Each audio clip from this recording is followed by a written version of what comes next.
In this time of transition from one administration to another, many of us are filled with great hope.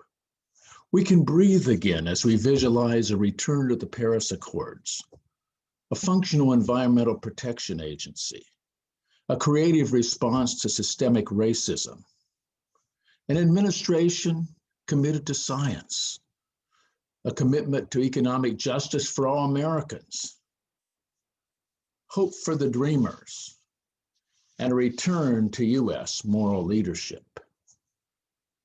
These are all realistic hopes, and we should pursue them and then go further. We must have our eyes on the prize and aim at the far horizon.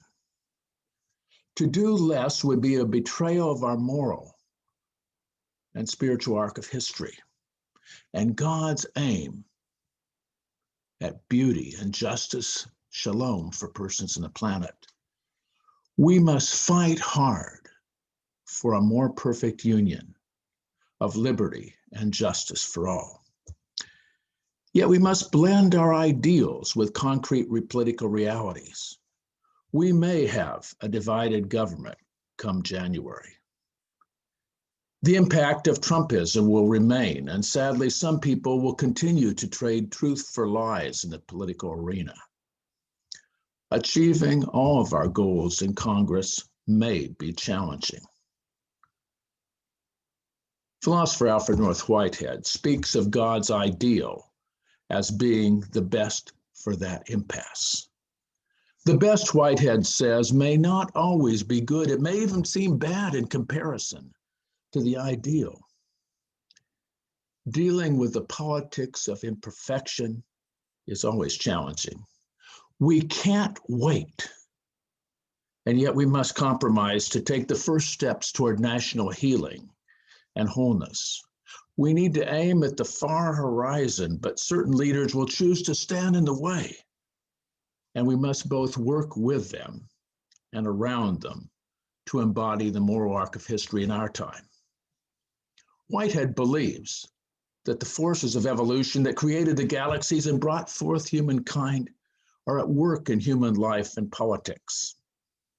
The pure conservative clinging to the past is going against the nature of the universe. God's dream is always at odds with the present situation. And yet we must work within the concreteness of the present situation and with concrete persons whose agendas are often different from our own. The political journey must in the end be spiritual.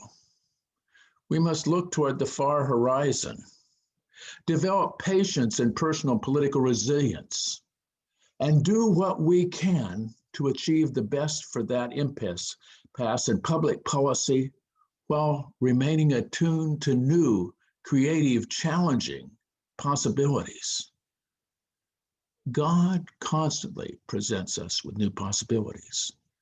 There is no stopping point to God's vision and God's creativity, and the achievement of one political goal leads to the possibility of others.